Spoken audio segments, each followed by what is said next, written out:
Hey, Impact Zone fam, how is it going today? We are back again.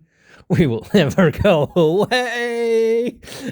Well, maybe one day we will go away, but we are definitely not going away for a long time, as they say. Well, at least hopefully, considering. But anyway, today I would like to talk about Moo Moo, the cash cows. So I'm pretty sure that everyone knows what this term effectively means, but for those people who don't, I have got to explain it.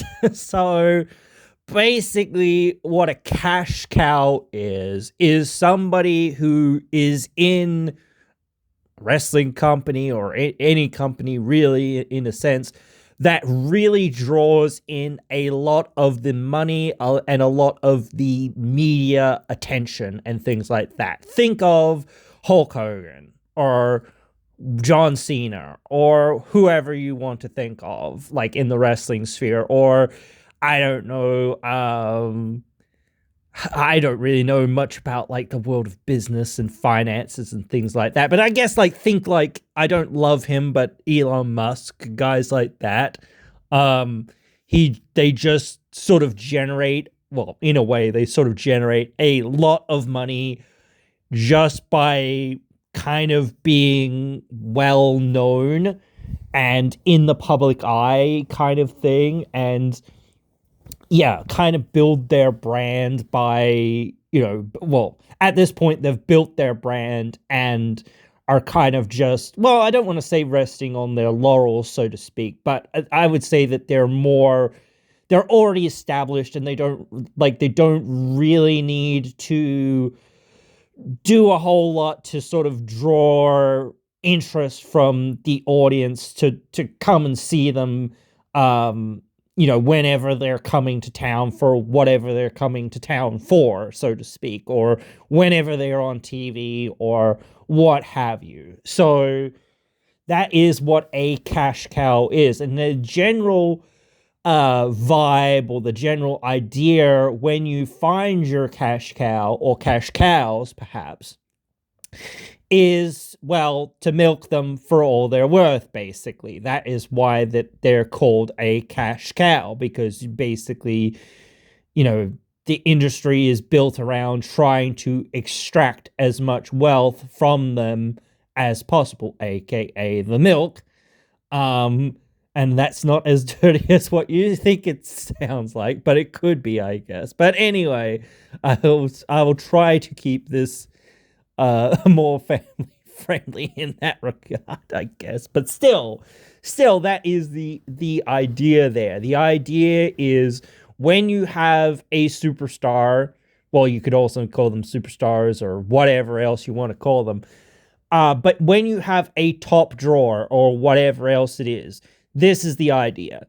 You utilize them to get people to get their butts out of their seat, get their butts in the seats in the arenas, and tune in to the TV and tune in to the pay-per-views and tune into whatever it is or whatever you're selling, basically. They sell a lot of merch. They sell a lot of tickets. They sell a lot of buys. They get a lot of eyeballs onto the TV product in general. So that is what you use them for. You use them to get people to go, oh shit, well, the Hardys are on TV. I better tune in because they're such a big draw. They're such a big thing. They're so, massive in the world of professional wrestling or whatever. John Cena is so massive in the world of professional wrestling. He's going to be in TNA. Holy shit, or whatever. I better tune in. What the hell's going on? Or Hulk Hogan's going to be there. Oh, what the hell? Whatever it is. It doesn't matter if it's a realistic thing that's happened or a possibility thing that's could happen or whatever else it is. It's just one of those things of saying, this is our drawer, come and see our drawer. This is the thing that people want to come and see. People want to come and see the Hardys. People wanted to come and see Joe Hendry. People wanted to come and see Mike Santana. People want to come and see Leon Slater. So you're making Leon Slater into a cash cow, slowly but surely. That is the process that you're going through with him, and a few others as well. But that's the thing. You already have the Hardys as cash cows. I don't want to say that Nick Nemeth is a cash cow that much, but certainly he is much more of a recognizable name, and has, well, in a sense at least, and has a recognizable kind of level of star power that, everybody basically knows about. Basically everyone basically everyone knows he was Dolph Ziggler in WWE. And even, like I said this 1,000 times, and probably have to say it 1,000 times more, but even with the fact that he really didn't do a whole lot and wasn't really all that successful over there, and whatnot, people still know how talented he is, and people still know, at least the storytelling and whatnot part of wrestling, and the psychology sort of part of wrestling. And they know that he got, gypped, basically. They know that, hey, he could have been a real major deal, but they never really pulled the trigger and never really cared to pull the trigger with him. So he was just left to meander around and be a solid, good hand, and that was all that, really he was there for. And I don't know what the specifics of, and I don't want to go into them, or don't want to speculate or whatever, but that is what it is. It is what it is. That's what happened. Those are the circumstances that people already know. Like I say, but people knew, hey, this guy could be a big deal, and he is a big deal, certainly in many regards, of being a major superstar from WWE in TNA. Like I say, with cash cows, the idea is, in a sense, to ride them or to milk them, whichever way you want to sort of put these sort of euphemisms or whatever else you want to say about these things. You want to get this whole thing should be designed to extract as much value out of this thing as possible. In fact, I think I was sort of saying this before, especially with the Nick Nemeths and things like that, is what you should be doing is trying to almost replicate, and I don't think that you should 100% do this, but you should try to replicate the same idea as the Main Event Mafia kind of thing. You should try to do that, where, especially now, you don't have a lot of really established babyface main event stars, so you kind of need to not put them into faction, but you kind of need to put them, ducks in a row, in a sense. You know what I mean? You kind of need to see, these are all of our young up-and-coming talent, sort of thing. And one of them might break out and might become the next world champion. That's what you've got to be doing. You've got to be featuring, and they have been featuring these young and up-and-comers of late, which is good. But that's the thing. You could sit here all day and say, oh, well, I know Baron Corbin has just gone back to WWE or whatever, but who's on the indies? Who's a major ex-WWE star or whatever else it is? Or can we rope Sheamus into coming here because he just got released? Well, maybe, but not for a long time at least. And for the releases that have happened, that we could look into seeing, hey, will this person join up?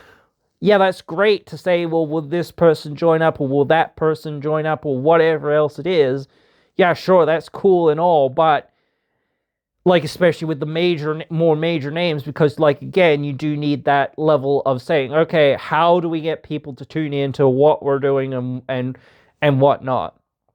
We need those major names so that people go, oh shit, Cedric Alexander's over here, or whatever else. He's not the biggest cash cow again, but still, people know who the heck he is, and know about him and know, hey, he got gypped in WWE. He could have been much bigger deal. There's all these guys, Uha Nation. I don't know whether, it doesn't seem like he's been sticking around, but maybe he will. Who knows? Fabian Eichner, not a big major name, but certainly, again, another guy that people felt like, oh, he has a lot of potential and whatnot, but WWE never really did anything with him and never really cared to do anything with him. He was just, again, a guy that was, the third head in a faction or whatever, or, both of those guys, what's his name? Kaiser. Kaiser's actually doing some all right stuff now, but, again, he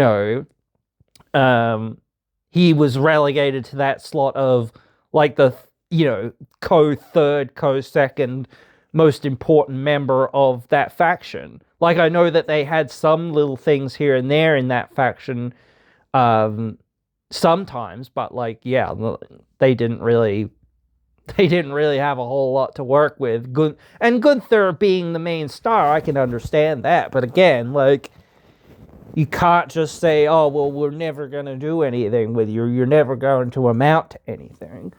If you say, oh, well, we'll see, we want you to become, something, so we'll invest something in you, even if, that's the thing of investment. You never know who's going to catch fire sometimes, and it does take a lot of effort. That's the thing about wrestling.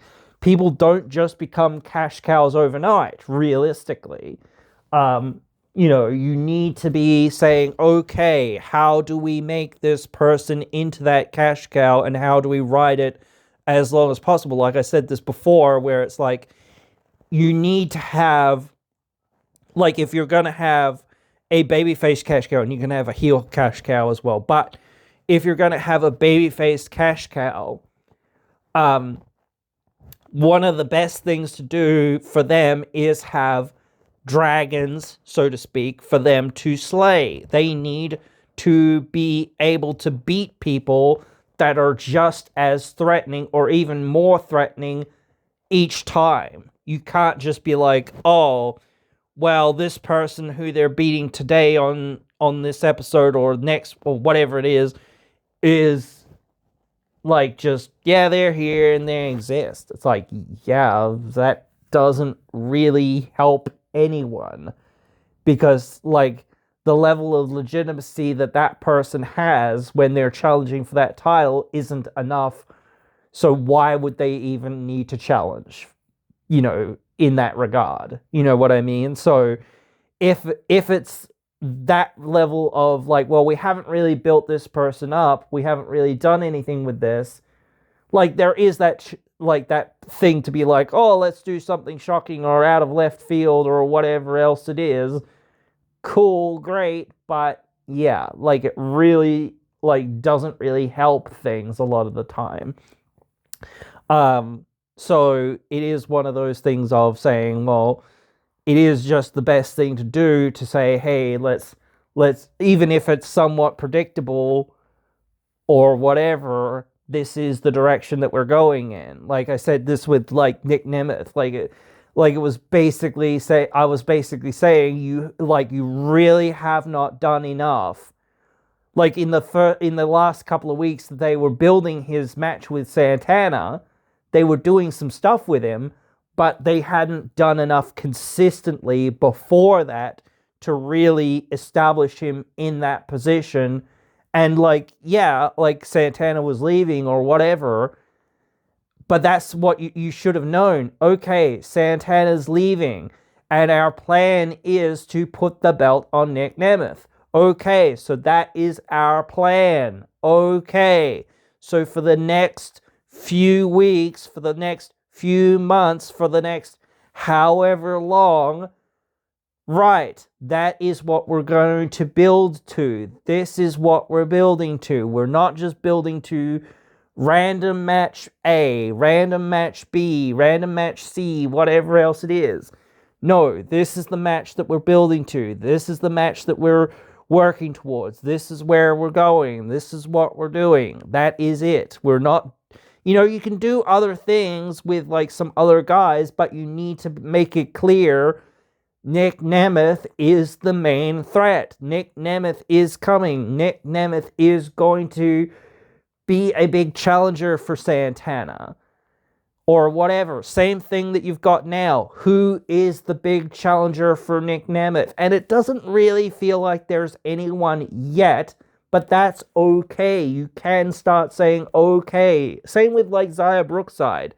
Who is the main challenger? There doesn't really seem to be one right now, but that's okay. You could start saying, okay, actually, realistically, this Knockouts TV title tournament should already kind of just about be over, because at this point, you really need somebody to start having a story with Xia and a reason to fight Xia, and perhaps even to say, hey, Xia, gets into something with somebody that's in the tournament and then costs them a match in the tournament, thus, setting up the story with them to start, going down that track or something like that. It doesn't need to be that, but like things like that. Or she attacks them backstage and whatever, and that helps, cost them their win or whatever else it is and all that sort of stuff, or anything like that. It doesn't matter what it is, as long as you start saying, okay, we need a program for Xia to go into, plus we need some of these young, I don't want to just say young, but these up-and-coming stars. And even Xia is an up-and-coming star realistically. So for a little while, at least a little while, you also need to build her. And before, she won the title as well, same problem. You didn't really have enough momentum behind her to say she is going to beat Lei. She is going to beat Lei, even if it's by hook or by crook or by shenanigans or whatever else it is.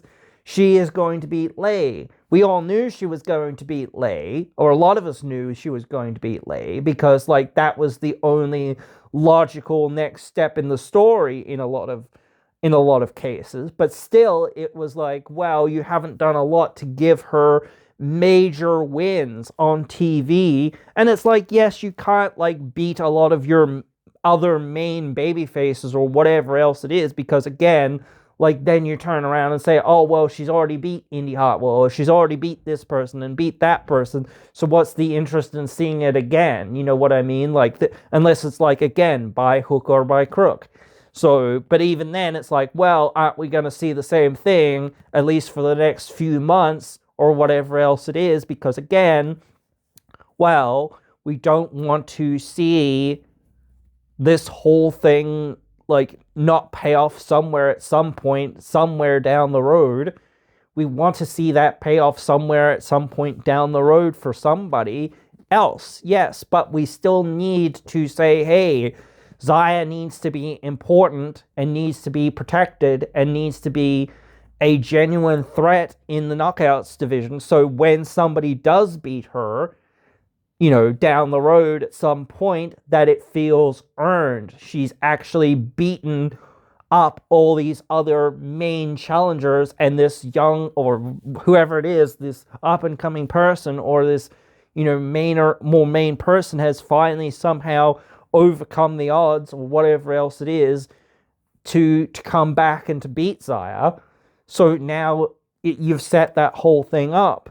You know what I mean? So you need the same thing, men's division. Any division, pick a division. Who are besides the Righteous, maybe? Who are the Hardys going to face? They have faced the Great Hands, and, they've basically faced the entire roster at this point.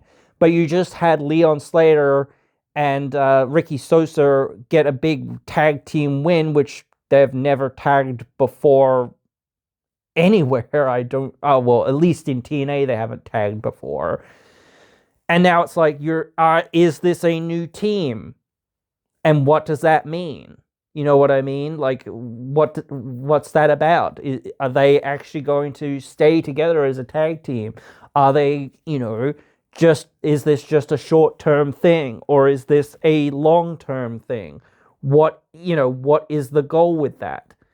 And again, like I said, I don't really think it's hard because it's like it's not a bad idea, but it's not the best idea. You need more singles baby faces in that more upper main event scene, and you don't have many of those. So again, saying even though Ricky and I think Leon is a lot more ready for that sort of picture than what Ricky is, because he's actually had a long build over the last year or so of being in the company and a lot of momentum behind him.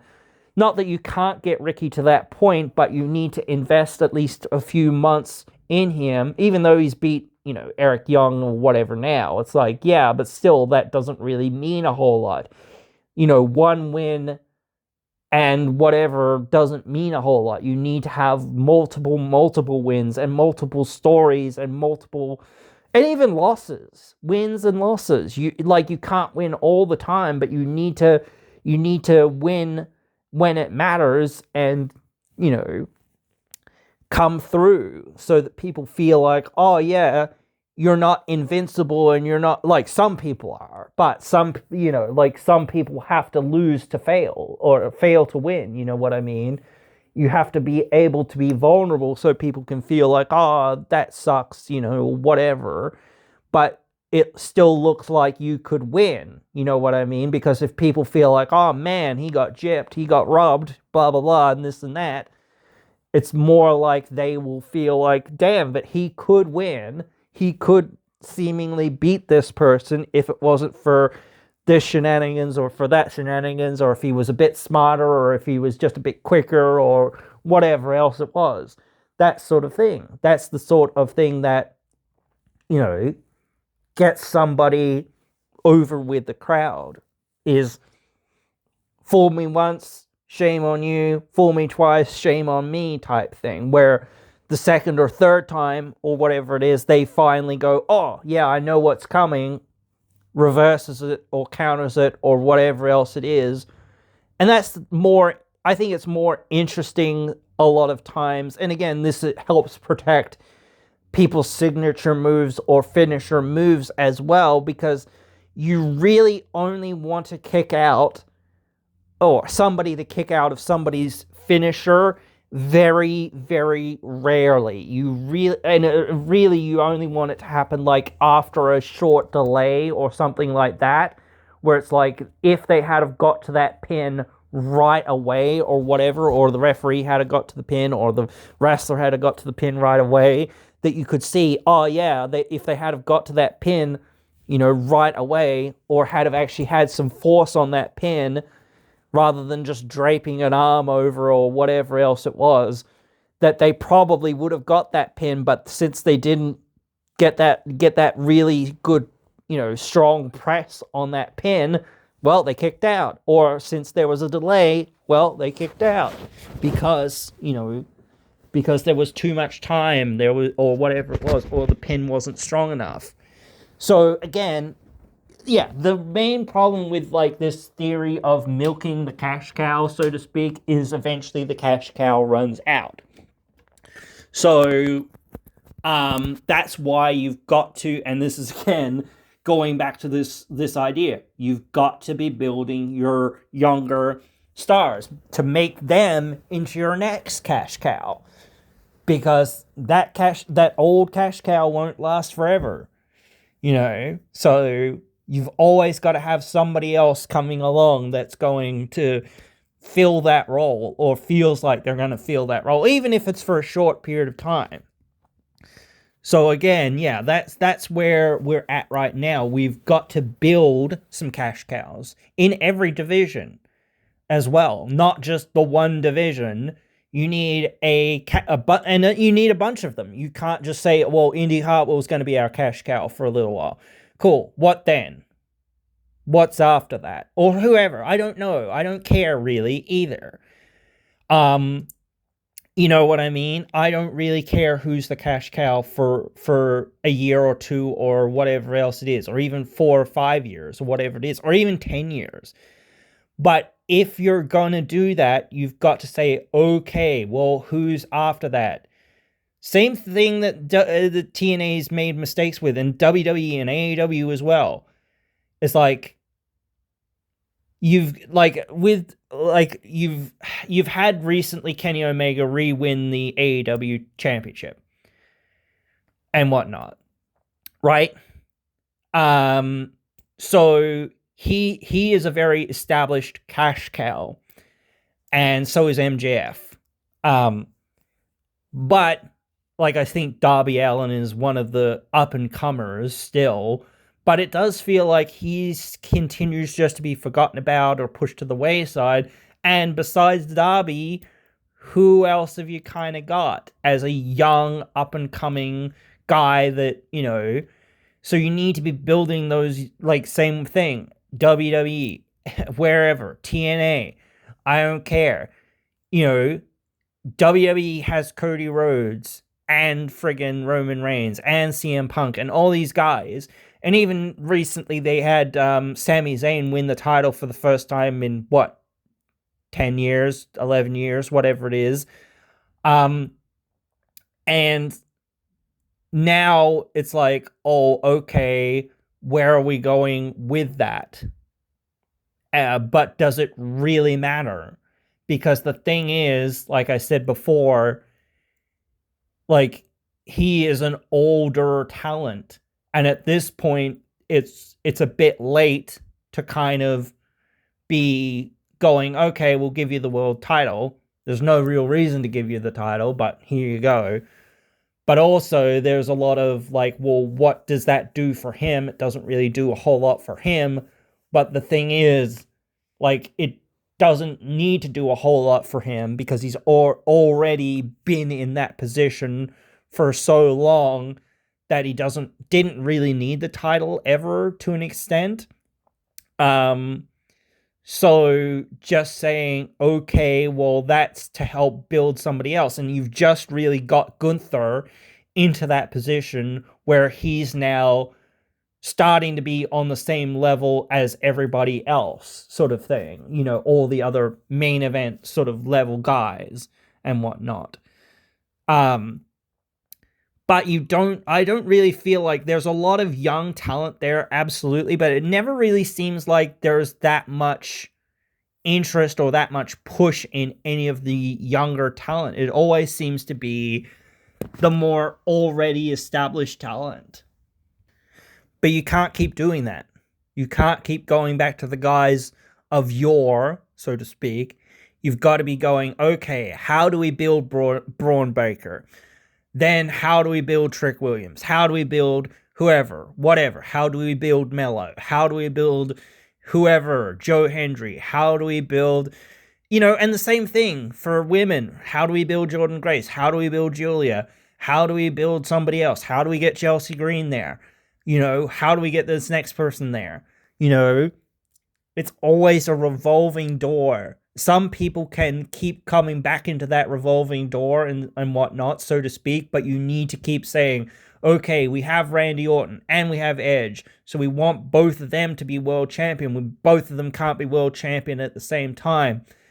And I do think, like, saying, well, if we have more than one world championship, it dilutes the value of the other one. So you need one world champion now and one world champion, like, later down the road. So if Edge is going to win the world title now, okay, well, Orton can't win it till maybe next year or whatever else it is.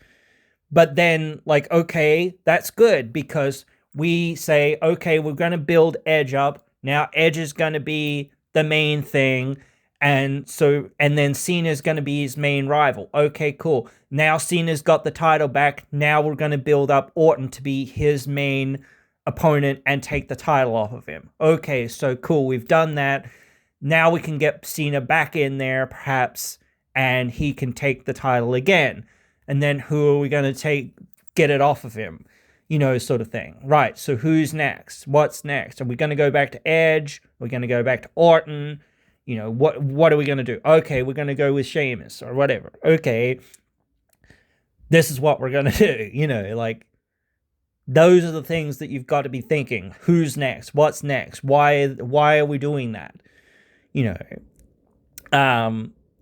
And then you've got to say, okay, we've had a lot of John Cena as the main babyface, and we've had a lot of Edge and Orton as the main heels for a while. So now it's time to sort of, they're still here, and they're still important, and they're still having matches and stories and things like that. But now it's time to give somebody else a chance for a little while. They can still challenge for the title if it's a babyface, and they can still elevate other baby faces if it's a heel or whatever. So they're still going to be at that level, and maybe they'll come back into winning the title at some point later down the road. But for now, like, this is what we're doing, right? So yeah, you've got to be thinking, like, same thing. Who's next? What's next? And that's the problem that TNA had, I think, that for a long time there.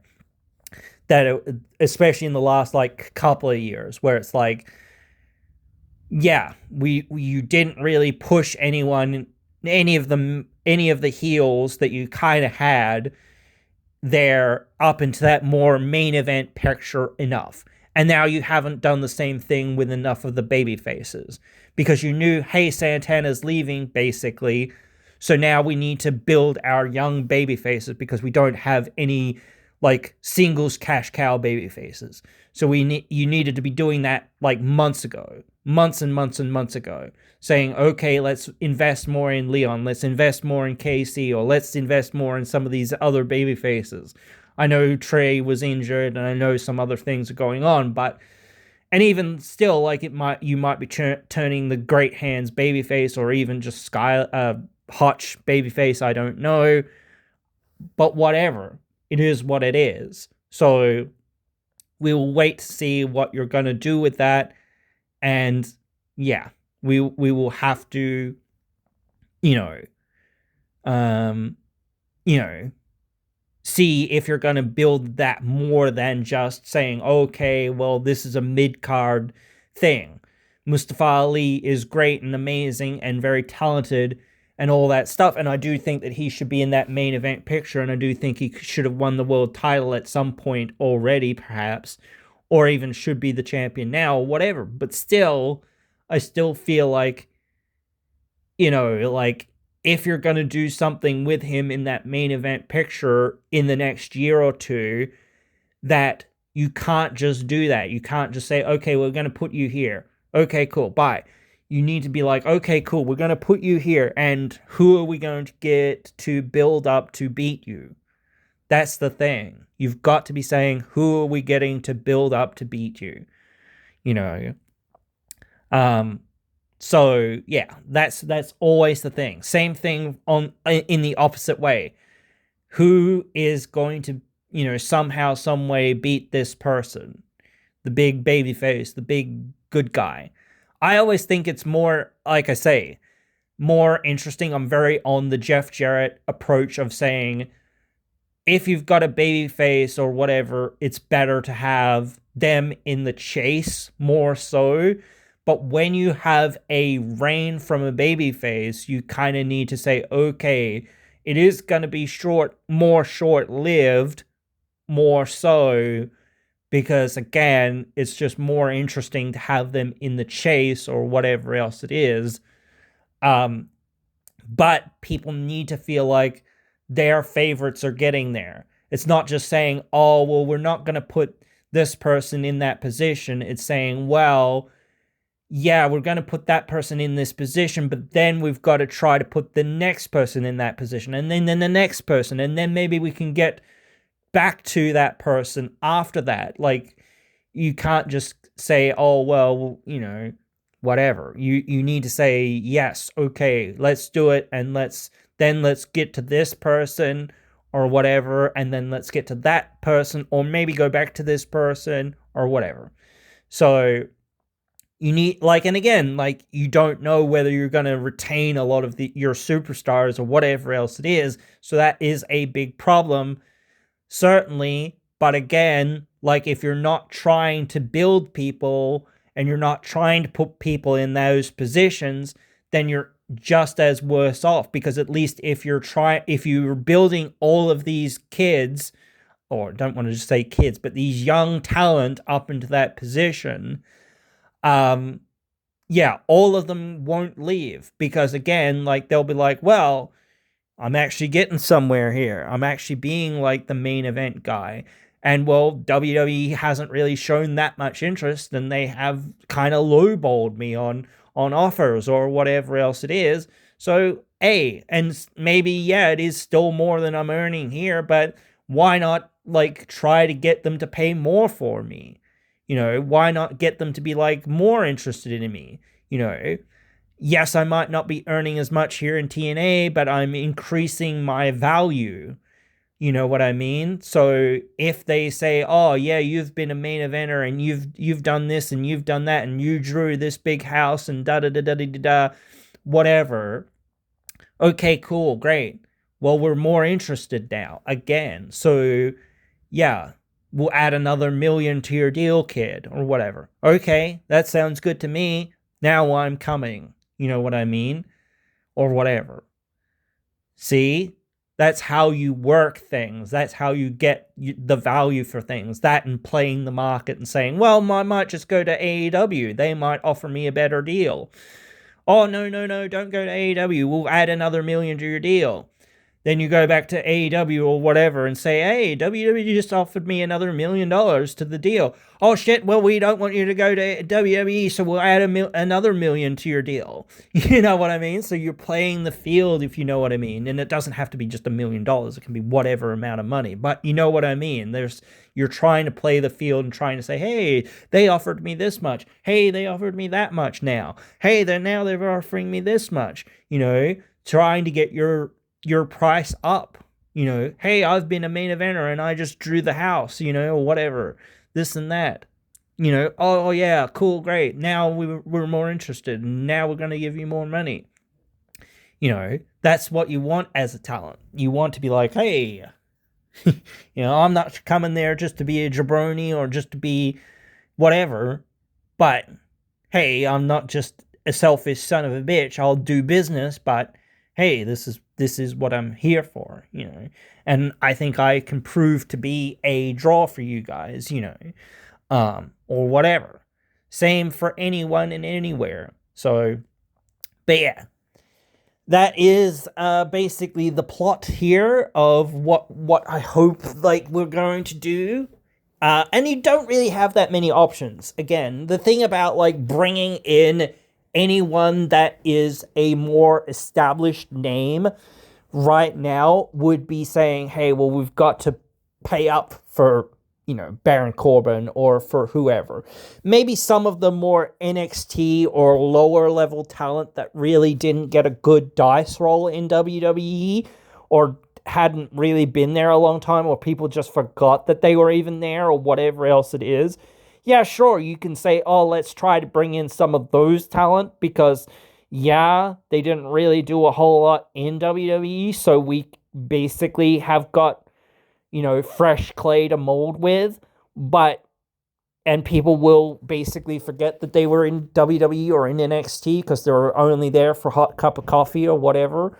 But now we can build them into our own hopeful superstars, or at least utilize them in a way to help build our divisions or help build our other superstars that are already kind of getting there, or whatever else it is. So again, that's what you've got to be looking at. You can't just be saying, obviously bringing in anyone is more money out of the profits or out of whatever. But, obviously the NXT superstars or whatever else are going to be a lot cheaper than bringing in like a lot of the more main roster or upper card or whatever higher level stars that were released from WWE. So yeah, again, like you want to get value for your money when you're investing in these things, certainly, and I understand that. But again, like it's funny to think like again, like I think it's like 3 or 4 people have come from AEW to TNA. Santana, Kazarian, both the Hardys, So yeah, I can't think of anyone else has, but a lot of people have also come from WWE. Eichner, Cedric, Mustafa, Nemeth. Actually, Ryan Nemeth as well from AEW. Yeah, I forgot about that. But yeah, see, there was a lot of, and I don't know why. Like, perhaps it was just because, well, Nick is there, and it's like, well, maybe Punk was going to WWE and he had a few issues with Punk or whatever else it was. I don't know. So yeah, but whatever. It is what it is. They were like, these are what sometimes why people make these decisions, you know, or just WWE isn't that interested or whatever. So, but yeah, no, that is pretty much it for this one, guys. And yeah, hope you've enjoyed it. And I hope you will join me again in another one.